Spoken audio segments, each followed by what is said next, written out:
สวัสดีครับคลิปนี้เราจะมาคุยกับพระอาจารย์สำราญในประเด็นที่ว่าถ้าเรามีบาปเราต้องรีบทำบุญกราบนมัสการครับพระอาจารย์ทำไมต้องรีบทำบุญคำเนี่ยนะอาตมาถึงบอกว่าถ้าเรารู้ว่าเราทำบาปให้รีบกลับมาทำบุญเพราะมันจะได้เป็นทุนหนุนนะก็อย่างที่บอกกันแล้วอาตมาพูดอยู่เรื่อยๆบุญมันเป็นไม้ค้ำบุญกับกรรมนะทางไหนหนักมันผลักไปทางนั้นครับบุญเป็นไม้ค้ำเหมือนเราตกน้ำอะไรนี่มันจะมีอะไรตาอะไรให้เราได้เกาะได้ลอยได้ถึงฝั่งจุดที่หมายปลายทางของเราได้ครับอาตมาก็ภูมิใจในตัวโยมไงอาตมาถึงบอกว่าโยมไม่ต้องมาถวายอะไรหรอกอาตมาพูดไปเนี่ยมีคนฟังสัก100 คนสมมุติเลยนะครับได้แค่ตั้งใจฟังสัก5 คน10 คนอาตมาก็เป็นทุนของอาตมาแล้วเพราะมันบุญมันมีได้หลายทางโคตรจบนะแนะนำให้โยมทำบุญก็เป็นบุญแบ่งมาได้อาตมาตั้งใจตรงเนี้ยว่าชีวิตอาตมาในอดีตไม่ต้องไปดูทำไมครับในอดีตดูไม่ได้หรออย่าพะวงและที่ยังมาไม่ถึง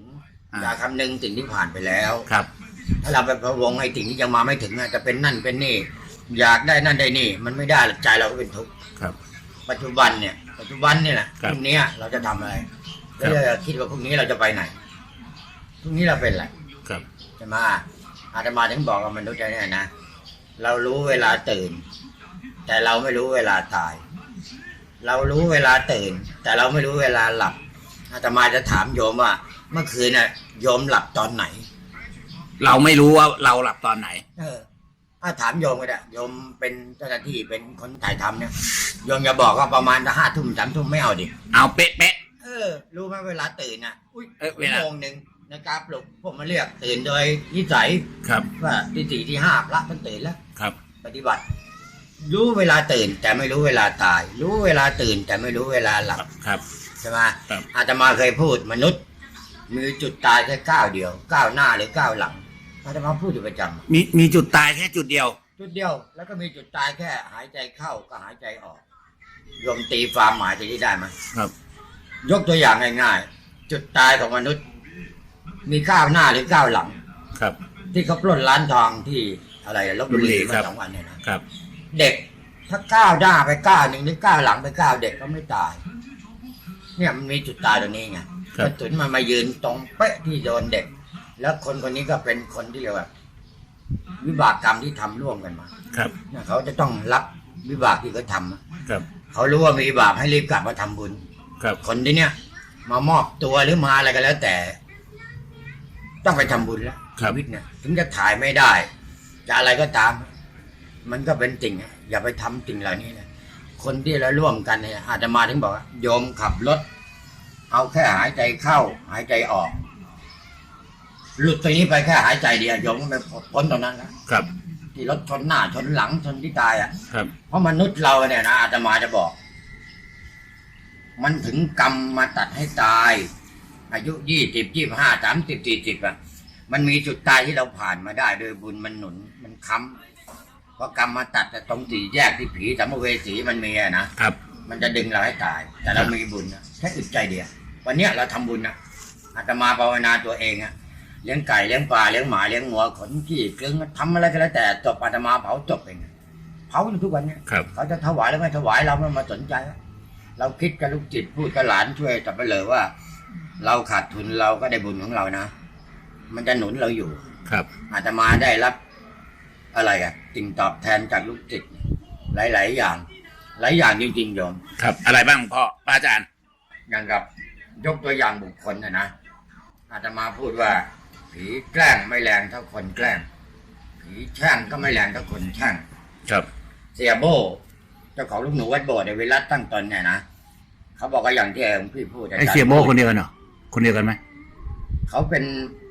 อะไรรับเหมาก่อสร้างอะไรต่ออะไรเงี้ยนะครับอาตมาพูดว่ายิ่งทำยิ่งได้ยิ่งให้ยิ่งมีครับไม่ทำไม่ได้ไม่ให้ไม่มีเนี่ยเสียโบเขาบอกว่าอาจารย์พูดไว้นะเขาก็ทำบุญตลอดร้ายโกงอะไรเนี่ยแต่อยู่ๆมันก็มีบุญอะไรมาให้ครับเหมือนเราจะธุรกิจจะหมดชีวิตมันไม่มีที่ไปแล้วมันมีคนมาค้ำไง บุญเนี่ยมันเหมือนไม้ค้ำ ครับ เราจะเห็นว่าคนที่ทิ้งพ่อแม่ทิ้งปู่ย่าตายายครูบาอาจารย์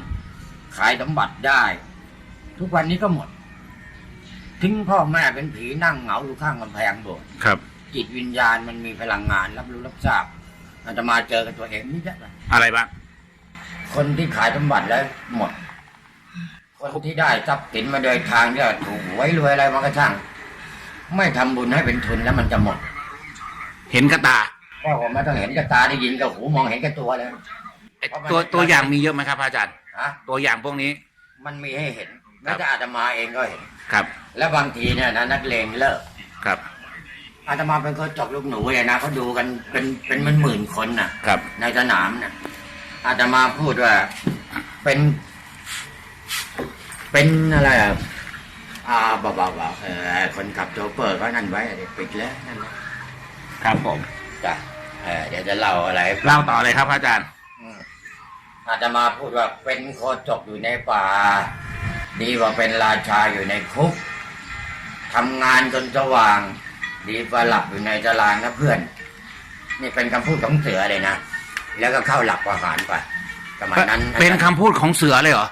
เสืออะไรพูดไว้ อย่าไปบอกไอ้ตระกูลเขาก็มีอยู่ ไม่เสือเล่นชื่อเล่นมันต้องมี เสืออะไร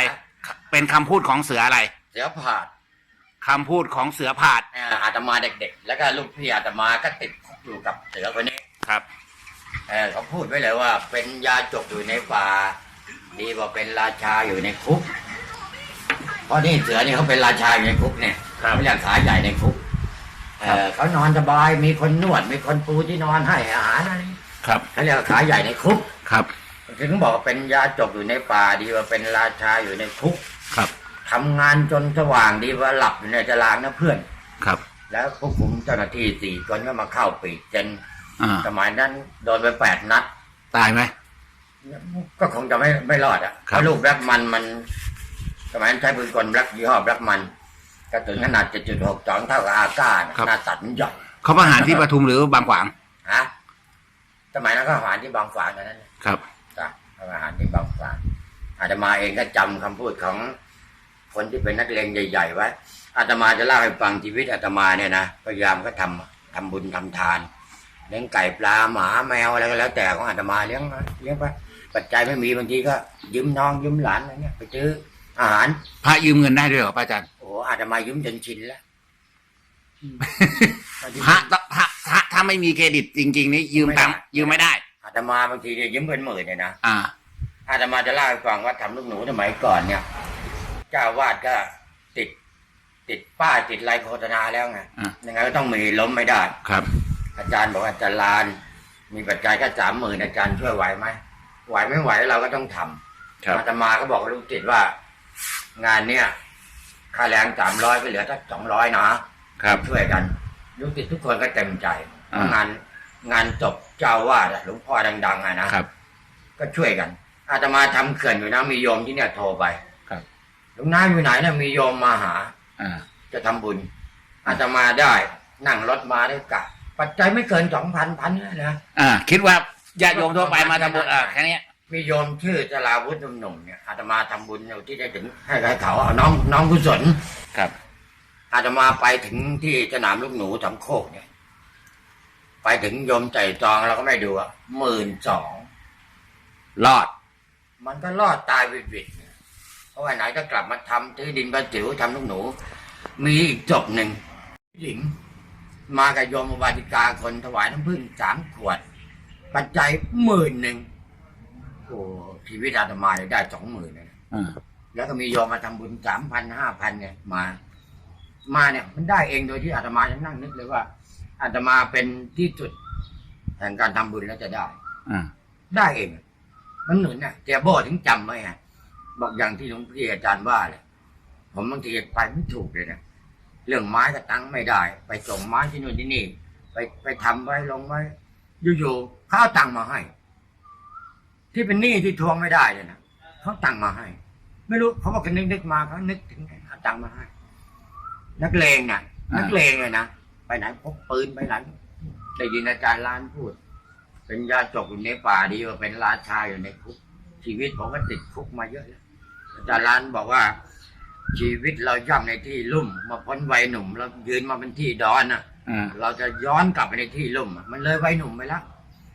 เสือมันก็จะหมดลายแล้ว ครับ เขี้ยวมันก็หักนะอาตมามีเพื่อนเผาเมื่อเร็วๆนี่ยังนั่งขำไปเยี่ยมไปอะไรบอกหลวงพี่ผมร่างกายไม่ดีแต่นิ้วยังดีอยู่อย่าไปคิดอย่างนั้นเลย อยากจะกลับไปเป็นมือปืน ก็ไม่รู้ละ ครับ คิดอย่าง อ นั้ ยาน กคิดเป็นงั้น เพราะว่าชีวิตมนุษย์นะเราก็เห็นกันอยู่อะในกลุ่มเนี่ยยิงเขาตายก็โดนยิงตาย ไม่โดนยิงตายก็เป็นราชาอยู่ในคุก มันก็อย่างนั้น ครับ เพราะว่าสังคมเรามันตอบแทนสิ่งเหล่านี้ เราทำดีอะนะเหมือนธนาคารบุญนะฝากไว้เถอะมันไม่ไปไหนหรอกไม่ชาตินี้ก็ชาติหน้าบุญต้องกลับมาหาเรามนุษย์เนี่ย ครับ เราทำกรรมทำบาป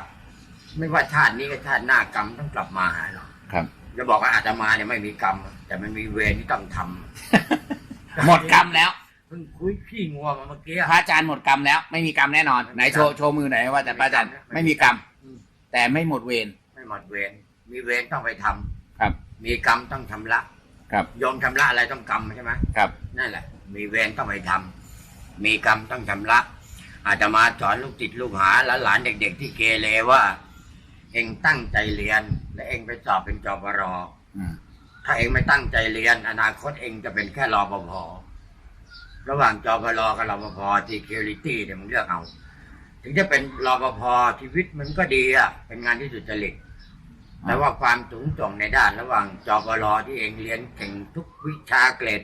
4กับเองล่อนมอเตอร์ไซค์ไม่เอาไหนเนี่ยแล้วเองจะเป็นอะไรวันข้างหน้าพ่อแม่เราไม่ได้ดูแลเราจนเราตายหรอกพ่อแม่เราต้องตายก่อนเราพ่อแม่ฝากผีฝากไข้ไว้ให้กับเราเพราะฉะนั้นเนี่ยทำไม่ดีรู้ว่ามีบาปต้องรีบกลับไปทำบุญทุกวันอาสาไหมนะจะออกเรือไปตามออกทะเลไปตามหาพ่อแม่พูดไว้ว่า ชีวิตเมื่อเกิดปัญหาให้ท่องคาถา8 คำว่า วิริเยทุกขมะเจติ วิริเยทุกขมะเจติ ได้บุคคลจะล่วงทุกข์ได้เพราะความเพียร ครับ ว่ายน้ำในทะเล7 วัน 7 คืนน่ะมันนี่แม่ขลาเหาะมา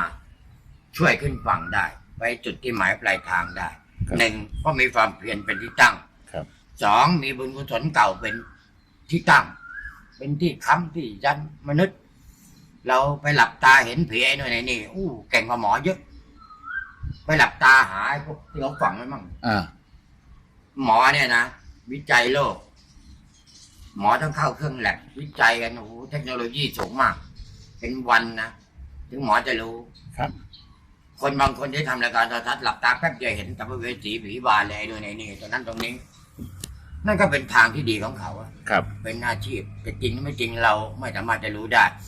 อาตมามีจะเล่าให้ฟังจิตวิญญาณที่เป็นพลังงานเนี่ยอาตมาเป็นสับปะเหร่อมีอะไรแปลกๆเห็นไหมจิ๊กจ๊ะ เป็นสับปะเหร่อเห็นอะไรมาบ้างครับพระอาจารย์ โธ่จิตวิญญาณมันร้องเรียกอยู่ในหม้อเลย ครับ อาตมาก็เพิ่งเคยเจอ ยังไงอ่ะ แล้วก็จิตวิญญาณมันเป็นคนเป็นอะไรนะอาตมาจะเล่าเรื่องนี้ให้ฟัง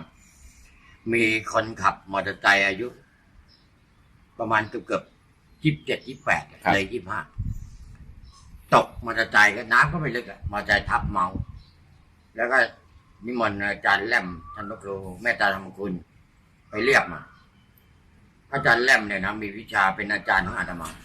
พระอาจารย์ครับ เวลาคนเกิดอุบัติเหตุแล้วตายที่ไหนเนี่ย เขาจะต้องไปเรียกดึงจิตวิญญาณที่นั่น อาตมาจะเล่าให้ฟังอาตมาเห็นกับผีเลยคุยกันด้วยเขาพูดว่า ผมจำเสียงหลวงพี่ได้แต่ผมมองอะไรไม่เห็น ผมเจ็บปวดทั้งตัวถามว่าแล้วมึงเป็นไงถึงมองไม่เห็น มันมืดแล้วก็มีหลวงพ่อเนี่ยมาเรียก ครับ แล้วมึงอยู่ที่ไหนอยู่ในหม้อ ผมออกไม่ได้เพราะคนที่เอาหม้อมาวางไว้ข้างกระไดเมนนะมันวางเสร็จแต่มันเขี่ยฝาแล้วมีไว้หน่อยมีฝาปิดมีผ้าขาวยันคาถาปิดใต้ถินบนแล้วก็ไปเพราะไอ้คนมาทิ้งกับกลัวผีตี 2อาตมาเดินมาเข้าห้องน้ำได้ยินเสียงว่าปล่อยกูไปทีโว้ยปล่อยกูออกไปทีกูออกไม่ได้อาตมาเดินหาอยู่3 เที่ยวคิดว่ามีคนเมามาอยู่ในเมนหรือมาอยู่ตรงเนี้ยอาตมาเพราะว่าแถวเนี้ยมันจะมีคนเมาประจำหมู่บ้านอยู่2-3 คน ครับ ที่เรียกเมาประจำตำบล ครับ อาตมาเดินหาอยู่ไม่เจอ ขึ้นมาอีกเที่ยงเกือบตี 3ได้ยินเสียงอีกโหลั่นวัดเลย แล้วพระก็ไม่ตื่นลั่นในหน้าเมนนะมันใครวะเดี๋ยวมึงเจอกูแน่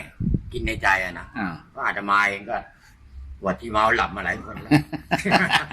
เราก็บอกเดี๋ยวพอจะก้าวลงตรงบันไดนั่นนะเสียงมันอยู่ในหม้อ ครับ อาตมาก็เพิ่งเห็น ครับ อาตมามีไฟฉายยาวๆเนี่ยนะครับ อาจารย์โป่งเขาอยู่ธรรมกายเขาซื้อมาให้จากนอก ครับ ไอ้ดำๆเนี่ยอาตมาก็เอาไฟฉายเขี่ยฝาหม้อหล่นลงไป อืม ฉายลงไปในหม้อไม่เห็นอะไร แต่พอไฟดับปุ๊บโยมเชื่อไหมว่าเป็นดวงเขียวๆเท่าหัวไม่ขีด ครับ เขียวปัดเลยนะครับ วนอย่างเงี้ยวนตามผ้าเนี่ยวนซ้ายมั่งขวามั่ง อืม จะออก อืม อาตมาก็บอกอ้าวเฮ้ยฉายไฟไปก็หาย อืม ดับ ก็เกิดอีก ก็เห็นอีก อาตมาก็บอกเอางี้แล้วกัน เดี๋ยวแกะผ้านะแกะได้สินออก แล้วก็ดึงผ้าไว้หน่อย แล้วก็รีบไปเลย อาตมาก็กลัวแบบไอ้นี่นะอะไรอะอาลาดินอะไรเก่งวิเศษออกมาเป็นปันที่เราแย่คงจะติดพอวางแต่อาตมาก็บอกว่าอยู่นี่ก่อนนะเปิดไว้ให้หน่อยเดี๋ยวออกได้ก็ออกไม่ได้กูไปแล้ว มันเจ๊หน่อยให้หน่อยมันอยู่นี่ก่อนนะนี่เรื่องจริงๆแล้วยังมีเยอะนะยังมีเยอะในเรื่องเนี่ยมันอาตมาก็เพิ่งเห็นเนี่ยบอกแล้วมันตะโกนลั่นเลยนะเสียงมันเลย เนี่ยเหมือนอาตมาที่บอกจิตวิญญาณมันเป็นพลังงานจริงๆเป็นดวงแค่เขียวๆเอาแค่นี้ก่อนเดี๋ยววันหลังเล่าใหม่เพราะเดี๋ยวจะไปวัดตะพังแล้ว ครับกราบนมัสการครับพระอาจารย์